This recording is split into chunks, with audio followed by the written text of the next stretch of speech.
Nega sizning sochlaringiz nozik va tez to'kiladi? Bugun sizlar bilan ko'rib chiqamiz. Hammaga salom, ismim Jahongir. Bugun sizlar bilan qanday qilib sog'lom va mustahkam sochlarga ega bo'lish haqida gaplashib o'tamiz.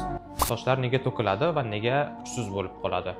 Bu organizmimizning bizga beradigan signali hisoblanadi. Ya'ni sochlar uchun kerak bo'ladigan mikroelement, vitaminlar, minerallar yetishmasligidan hisoblanadi bu narsa. Biz sizlarga top 7 ta mikroelementlar, ya'ni vitamin minerallarni ro'yxatini tuzib chiqdik sochlaringiz mustahkam va chiroyli bo'lishi uchun. Birinchisi sink.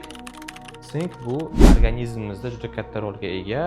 Sochlarimiz uchun esa bu fermentlarning tiklanish jarayoni va oqsillarning qurilishida juda ko'p muhim rolga egaligi uchun sochlarimizga qurilish konstruktor vazifasini bajaradi desak ham bo'ladi. Ikkinchi vitaminimiz bu vitamin B7, ya'ni biotin.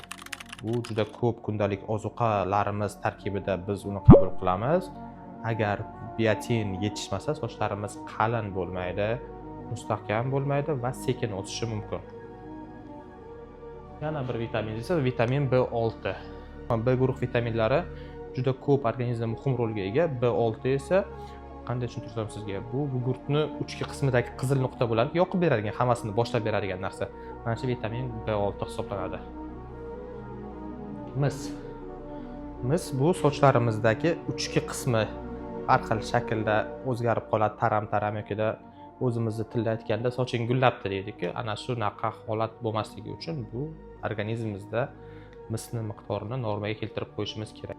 Mikroelementlar umumiy kompleksi, ya'ni sizning organizmingizga kerak bo'ladigan top 7 ta yo top 10 ta mikroelementni bir kapsulaga joylangan variant hisoblanadi. Va yana kerakli narsa bizda kremniy. Bu mineralimiz sochlarni aynan mustahkam bo'lishiga ta'sir ko'rsatadi. Agar kremniy yetishmasa, sochlaringiz sal qiyshaytirsangiz ham sinib ketadi. Yana bir muhim bo'lgan omil kollagen hisoblanadi bizning organizmimiz uchun. O'zi kollagen nega yetishmaydi organizmda, lekin biz uni har kun qabul qilsak-da, hamma gap hazm sistemasidan boshlanadi. Agar sizda hazm suyuqligi kam yoki umuman hazm qilish yaxshi bo'lmasa, organizmingizda siz kollagenni to'liq hazm qila olmaysiz. Ovqat bilan birga kirgan va shu qanday kirgan bo'lsa, shuni chiqib ketadi organizmingizdan. Shuni hisobidan yetishmovchiliklar kelib chiqadi. Sochlarning to'kilishi haqida gaplashdik, lekin shunaqa tip to'kilish ham mavjud. Bu tip to'kilishda sochlar aynan tananing bir qismida, ana shu qismidagi hamma soch birdaniga to'kilib ketadi. Bu holat fanda kasallik hisoblanadi va alopesiya deb nomlanadi. Ko'pincha erkaklarda uchraydi bu holat. Buni asosiy sababi esa jinsiy gormonlar, ya'ni androgenlarning miqdori juda keskin oshib ketish natijasida yuzaga keladi.